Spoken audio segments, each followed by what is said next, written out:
We continue our series looking at the good, the bad, and the ugly for each team across Major League Baseball. Today, the team we're discussing, the Seattle Mariners. So, let's get into it.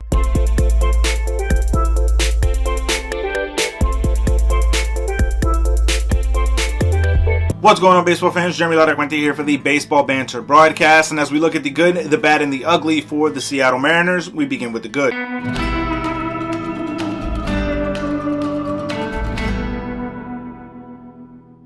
And there's very little doubt when you look at this team right now, they are in postseason contention. The playoffs are right within reach for the Seattle Mariners, barring a late season collapse here in September. I think that there's going to be a lot of eyes on the Seattle Mariners and their players going into this September push because they have not been to the postseason since 2001.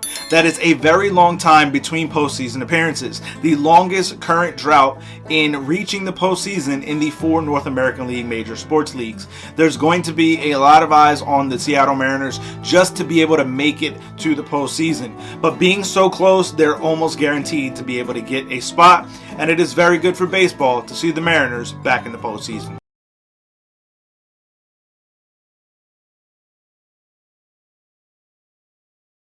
Now, as we look at the bad for this organization, Dylan Moore has been one of the better players on the Seattle Mariners franchise this season.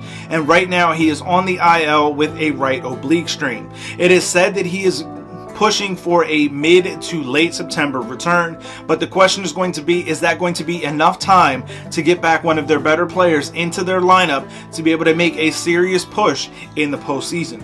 Right now, Moore is going to be trying to do all that he can to get back onto the field to help his Mariners in a potential postseason wildcard series. There's a lot to like about the Mariners and Dylan Moore, and being able to see him healthy and back on the field only stands to help the Mariners push towards the postseason and make their run once they get there.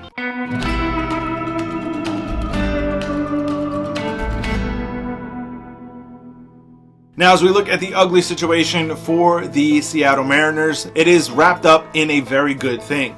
The Mariners would go all in for Luis Castillo, and by doing so, they would relieve themselves of 3 of their top 5 prospects.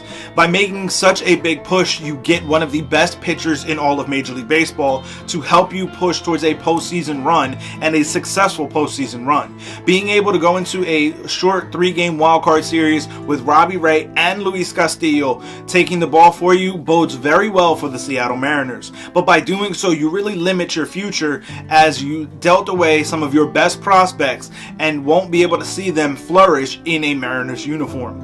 But that being said, being able to go all in for a guy like Luis Castillo is the type of player that you do make this all-in type of move for. There's going to be very little question that when Luis Castillo gets the ball for the Mariners in the postseason and has a very good start, that it makes it all worth it.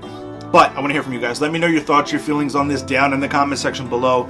Let me know your feelings, Mariners fans. What is the good, the bad, and the ugly for your team this season? Let me know that in the comments, or head over to Twitter to find me at banter_baseball to keep the conversation rolling.